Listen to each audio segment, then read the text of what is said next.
सभी भाइयों को नमस्कार, राम राम, जय श्री राम। मैं आपका अपना संजय कोचर, न्यूज़ 24 भारत में आप सभी का हार्दिक स्वागत है, अभिनंदन है।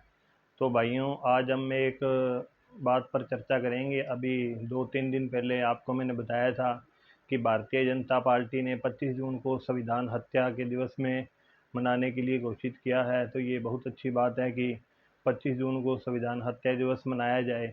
पर उसके पीछे भी एक कारण है कि ये क्यों मनाया जा रहा है। इसके पीछे कारण क्या था उस वक्त। आपको पता है, मीडिया की आज़ादी छीन ली गई थी, पत्रकारों की बोलने की आज़ादी, नेताओं को जेल में डाल दिया गया था। और उससे पहले नसबंदी का प्रोग्राम भी बीच में चलता रहा था। तो आपको पता है, बीच में कई लोगों को दबाया जा रहा था, लोगों को बोलने की आज़ादी नहीं थी, ना कुछ कहने की आज़ादी। अब तो खैर सोशल मीडिया बहुत बड़ा है, कोई भी कुछ भी कह सकता है, अपनी बात रख सकता है। लेकिन उस वक्त हमने देखा कि देश में क्या सभी चीज़ पर सेंसरशिप लग गई थी, कुछ कुछ नहीं बोल सकता था। भारतीय जनता पार्टी ने ये बहुत ही बढ़िया फैसला लिया है। लेकिन मेरा अपना पर्सनल मानना है कि भारतीय जनता पार्टी को इस जो संविधान हत्या दिवस है, इसको बड़े ही बड़े स्तर पर प्रचारित करना पड़ेगा। ये ना हो कि ये बस घोषणा मात्र बन के रह जाए, इसके पीछे का उद्देश्य पूरा ना हो। भारतीय जनता पार्टी का मेन उद्देश्य तो विपक्ष को घेरना ही है इस मुद्दे पर, इस मुद्दे को लाकर। लेकिन मुझे ये लगता है कि भारतीय जनता पार्टी को इस मुद्दे को सोशल मीडिया पर या अखबारों में, पोस्टरों में, सभी न्यूज़ चैनलों के मामले से इस मुद्दे को आगे बढ़ाना चाहिए और ज़ोर शोर से बढ़ाना चाहिए और बढ़ना भी चाहिए।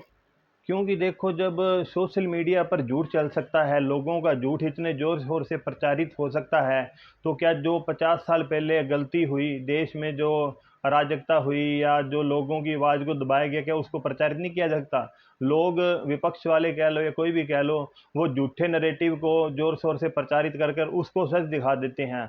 अगर झूठ को सच दिखाया जा सकता है तो सच को सच दिखाया जा सकता है। इसके पीछे अभी मेरी 1-2 दिनों से बात हुई, वो कहते हैं जी ये बहुत पुरानी बात है जी, इसका क्या मतलब है, ये मुद्दा नहीं चलेगा। तो भाई, क्या हुआ? अंग्रेजों ने हम पर हुकूमत की है, क्या हम उसको भूल जाएं? मुगलों ने हम पर जो 200 साल या जिससे ज़्यादा तक अंग्रेजों ने भी हम पर हुकूमत की है, तो हम भूल जाएं? मुगलों ने जो हम पर आक्रमण किया, हुकूमत की, क्या हम उसको भूल जाएं? तो वो सही कहते हैं ना कि जो इतिहास को भूल जाता है, इतिहास उसको भूल जाता है, दुनिया उसको भूल जाती है। तो इस मुद्दे को भारतीय जनता पार्टी को बड़े ही जोर शोर से उठाना चाहिए। इसके पीछे मैं आपको एक कारण बताता हूँ, ये मुद्दा क्यों नहीं उठ सकता। अभी आपको पता है, कुछ समय पहले भारतीय जनता पार्टी ने विभाजन विभीषिका दिवस को मनाने का फैसला लिया था कि पूरे देश में विभाजन विभीषिका दिवस मनाया जाएगा। लेकिन उसका जो प्रचार होना चाहिए था जोरों शोरों से, जिस पैमाने पर, जिस स्तर पर, बड़े स्तर पर होना चाहिए था, वो हो नहीं पाया। तो वो बात लोगों तक पहुंच नहीं पाई।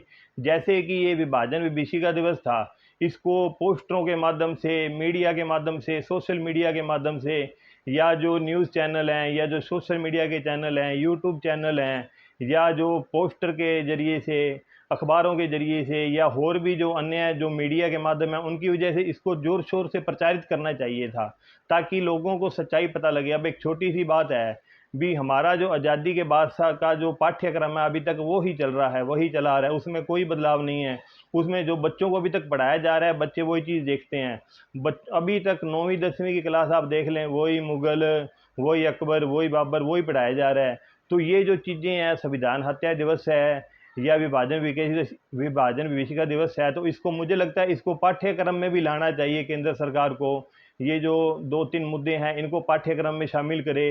और जो अपने सनातन धर्म के बारे में, बच्चा अपने धर्म के बारे में, अपनी संस्कृति के बारे में जान सके, उसको, क्यों, बच्चे की अगर माइंड में जो ग्रोथ होती है वो शुरू से, बचपन से होती है। बचपन से जो उसको सिखाया जाएगा वही वो पढ़ेगा। उसको बचपन से बाबर, अकबर, महान पढ़ बताए गए, वही उसने पढ़ा, वही है वो सोचता है। अगर आने वाले समय में बच्चों को पाठ्यक्रम के अंदर ये विभाजन विभीषिका दिवस के बारे में या संविधान की हत्या के बारे में बताया जाए, ये कैसे हुआ, क्यों हुआ, तो आने वाली पीढ़ी इसके बारे में ज़्यादा जान सकेगी। अब आप 13-14 साल के बच्चे जो सोशल मीडिया पर रहता है, उनको आप कुछ ज़्यादा कुछ बता नहीं सकते। क्यों? क्योंकि वो जो सोशल मीडिया पर देख रहे हैं, जो न्यूज़ प्लेटफॉर्म पर देख रहे हैं, जो उनको झूठ बताया जा रहा है, वो उसी को सच मान रहे हैं।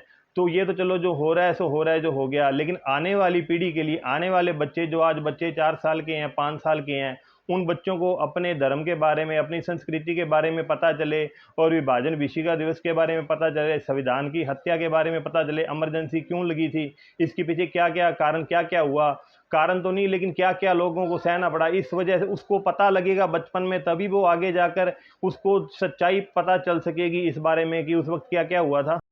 क्यों अभी तो क्या है, जो भी नैरेटिव फैलाया जाता है जनता उसको मान लेती है। अभी आपने देखा लोकसभा चुनावों के अंदर राहुल गांधी ने संविधान के बारे में कितना झूठ बोला, और लोकतंत्र के बारे में, आरक्षण के बारे में कितना झूठ फैलाया, और चंद यूट्यूबर चंद पैसों के लिए उसके झूठे नैरेटिव को मीडिया पर प्रचारित करते रहे, और कुछ हद तक कुछ जनता ने उसको माना भी, नहीं भी माना, नकारा भी, लेकिन वो टाल मटोल सी, गोलमोल सी बात रहेगी, जनता ने माना भी, नहीं भी माना।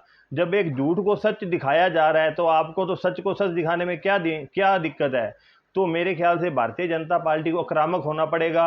उसको वो ही कहता है ना, अभी जहर को जहर मारता है, तो नैरेटिव से नैरेटिव को काटना पड़ेगा। उनके झूठ को, झूठ से तो नहीं लेकिन उनको, उनके झूठ को अपने सच से काटा जा सकता है। इसके लिए आक्रामक मोड अपनाना पड़ेगा, ताकि कार्यकर्ता भी अपने अग्रेशन में आए, और वो भी, उसमें भी नई ऊर्जा आए, नई एनर्जी आए, ताकि उसको भी पता लगे भी पार्टी सच को सच दिखा रही है, और वो इस वक्त कोई डिनाइल मोड में नहीं है या किसी मोड में नहीं है, ताकि कार्यकर्ता में भी नई ऊर्जा आए, और वो कार्यकर्ता भी इस, जो आप ये जो प्रचार अभियान चलाएंगे संविधान हत्या दिवस का या विभाजन विशिका दिवस का, वो भी इसमें बढ़ चढ़ कर हिस्सा लेगा और लोगों को इसके बारे में सच्चाई बताएगा। तो ये तो मेरी अपनी पर्सनल सोच थी।